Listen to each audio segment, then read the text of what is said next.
2 शमूएल अध्याय 13।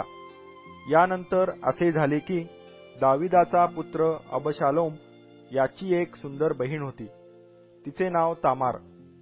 दाविदाचा पुत्र अम्नोन हा तिजवर मोहित झाला। अम्नोन आपली बहीण तामार हिच्यामुळे इतका बेचैन झाला की तो आजारी पडला। ती कुमारी होती म्हणून तिजशी कमी जास्त करणे अम्नोनास दुष्कर होते। अम्नोनाचा योनादाब नावाचा एक मित्र होता, तो दाविदाचा भाऊ शिमा याचा पुत्र।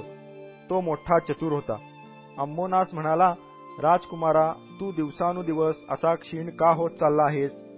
मला नाही का सांगत? अम्नोनाने त्यास उत्तर दिले, माझा बंधू अबशालोम याची बहीण तामार हिच्यावर माझे मन बसले आहे।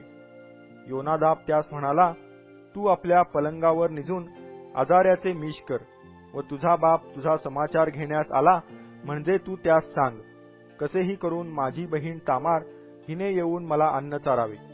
तिने ते अन्न माझ्या देखत तयार करावे म्हणजे मी ते प्रत्यक्ष पाहून तिच्या हातून खाईन। मग अम्नोनाने अंथरुणावर पडून आजाऱ्याचे मिश केले। राजा त्याच्या समाचारास गेला तेव्हा अम्नोन राजास म्हणाला, एवढे करा, माझी बहीण तामार हिने मजकडे येऊन 2 पोळ्या माझ्या देखत तयार कराव्या म्हणजे त्या मी तिच्या हातून खाईन। दाविदाने अंतर्गृहात तामारेला सांगून पाठविले की तुझा भाऊ अम्नोन याच्या घरी जा व त्याच्यासाठी अन्न तयार कर। तामार आपला भाऊ अम्नोन याच्या घरी गेली। तो अंथरुणास खिळला होता। तिने पीठ घेऊन मळले व त्याच्या देखत पोळ्या करून भाजल्या। तिने त्याच्यापुढे ताट ठेवून त्यात त्या घातल्या, पण तो त्या काही केल्या खाईना। अम्नोन म्हणाला, माझ्या जवळच्या सर्व लोकांस बाहेर घालवा। तेव्हा सर्व लोक तेथून निघून गेले।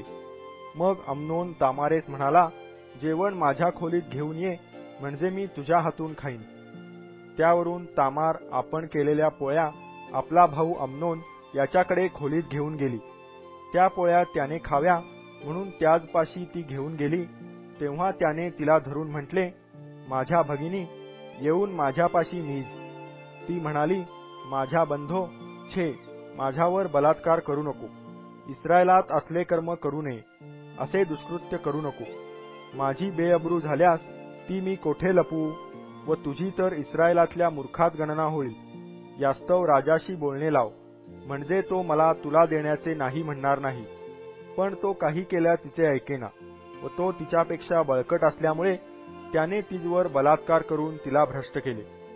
मग अम्नोनास तिचा अत्यंत तिरस्कार वाटला, तो एवढा की त्याची तिजवर प्रीती होती तिच्याहून हा तिरस्कार अधिक होता। मग अम्नोन तिला म्हणाला, उठून चालती हो। ती म्हणाली, असे करू नको, तू मजशी दुष्कर्म केले त्याहून मला घालवून देणे हा गुन्हा मोठा आहे। पण तो तिचे ऐकेना। त्याने त्याच्या खिजमतीतल्या एका चाकरास बोलावून सांगितले, या स्त्रीस मजपासून बाहेर घालीव व हिच्या मागून दरवाजास खीळ घाल। ती त्यावेळी पायघोळ झगा ल्याली होती। राजकन्या कुमारी असता असे झगे घालीत असत। अम्नोनाच्या चाकराने तिला बाहेर घालवून दरवाजास खीळ घातली। तामारेने आपल्या डोक्यात राख घातली, आपल्या अंगावरचा पायघोळ झगा फाडून टाकिला व डोक्यावर हात ठेवून वाटेने ती रडत ओरडत चालली। तिचा भाऊ अबशालोम तिला म्हणाला, माझ्या भगिनी, तुझा भाऊ अम्नोन हा तुझ्यापाशी गेला ना, तर गप्प बैस, तो तुझा भाऊ आहे। तू या गोष्टीचा खेद करू नको। तेव्हा तामार आपला भाऊ अबशालोम याच्या घरी उदास होऊन राहिली। या सर्व गोष्टी दावीद राजाच्या कानी आल्या तेव्हा त्यास फार क्रोध आला। अबशालोम अम्नोनास बरे वाईट काही बोलला नाही। अम्नोनाने त्याची बहीण तामार भ्रष्ट केली म्हणून अबशालोमाने त्याशी वैर धरले। पुरी 2 वर्षे गेल्यावर एफ्राईमानजीक बाल हसोर गावी अबशालोमाने आपल्या मेंढरांची लोकर कात्रविली। त्यासमयी सर्व राजकुमारास आमंत्रण केले।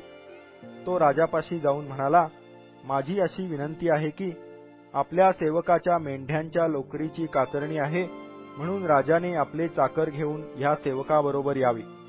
राजा अबशालोमास म्हणाला, माझ्या पुत्रा, नाही, आम्ही सर्वांनी येणे बरे नाही। आमचा भार तुझवर पडू नये। त्याने फार आग्रह केला तरी तो गेला नाही, पण त्याने त्यास आशीर्वाद दिला। मग अबशालोम म्हणाला, आपण येत नाही तर माझा भाऊ अम्नोन याला तरी आमच्याबरोबर येऊ द्या। राजाने त्यास विचारले, त्याने तुझ्याबरोबर का यावे? अबशालोमाने त्यास एवढा आग्रह केला की त्याने अम्नोनास व सर्व राजकुमारास त्याचबरोबर जाऊ दिले. अबशालोमाने आपल्या सर्व सेवकास अशी ताकीद देऊन ठेवली की सावध रहा. अम्नोन द्राक्षारस पिऊन रंगात आला म्हणजे मी तुम्हास इशारा केल्याबरोबर तुम्ही अम्नोनावर प्रहार करून त्यास ठार करा. काही भिवू नका, मी तुम्हास हुकूम करीतो आहे ना. हिम्मत धरा, शौर्य दाखवा. अबशालोमाच्या आज्ञेप्रमाणे त्याच्या चाकरांनी अम्नोनाचे केले. तेव्हा सर्व राजकुमार उठून आपापल्या खेचरांवर बसून पळून गेले. ते वाट चालत असता दाविदास अशी खबर आली की अबशालोमाने सर्व राजकुमार मारून टाकिले, त्यातला एकही उरला नाही. हे ऐकून दाविदाने उठून आपली वस्त्रे फाडिली व जमिनीवर अंग टाकिले. त्याचे सर्व सेवकही आपली वस्त्रे फाडून त्याचपाशी उभे राहिले. तेव्हा दाविदाचा भाऊ शिमा याचा पुत्र योनादाब म्हणाला, माझे स्वामी, सर्व राजपुत्र मरण पावले अशी कल्पना महाराजांनी मनात आणू नये. केवळ अम्नोनाचा वध झाला आहे. कारण ज्या दिवशी त्याने अबशालोमाची बहीण तामार भ्रष्ट केली त्या दिवशी त्याच्या संकल्पाने ही गोष्ट निश्चित झाली होती. तर आता अहो माझे स्वामीराज, सर्व राजकुमार मरण पावले आहेत असा आपल्या मनाचा समज करून घेऊन आपण कष्टी होऊ नका. कारण केवळ अम्नोन मृत्यू पावला आहे. इकडे अबशालोमाने पलायन केले. पहाऱ्यावर असलेल्या तरुण पुरुषाने वर दृष्टी करून पाहिले तो मागल्या बाजूस पहाडाच्या वाटेने पुष्कळ लोक येत आहेत असे त्यास दिसले. तेव्हा योनादाब राजास म्हणाला, पहा, राजकुमार येत आहेत. आपल्या दासाने सांगितले तेच खरे. त्याचे बोलणे संपते न संपते तो राजकुमार आले व हेल काढून रडू लागले. तेव्हा राजाही आपल्या सेवकांसह मोठ्याने रडू लागला. अबशालोम पळून गशुराचा राजा तल्मय बिन अम्मीहूर याच्याकडे गेला. दावीद आपल्या पुत्रासाठी नित्य विलाप करीत राहिला. अबशालोम पळून गशुरास गेला. तेथे तो 3 वर्षे राहिला. अबशालोमास भेटण्याविषयी दावीद राजा फार आतुर झाला. कारण अम्नोन मरून बरेच दिवस झाल्यामुळे त्याचे चित्त शांत झाले होते.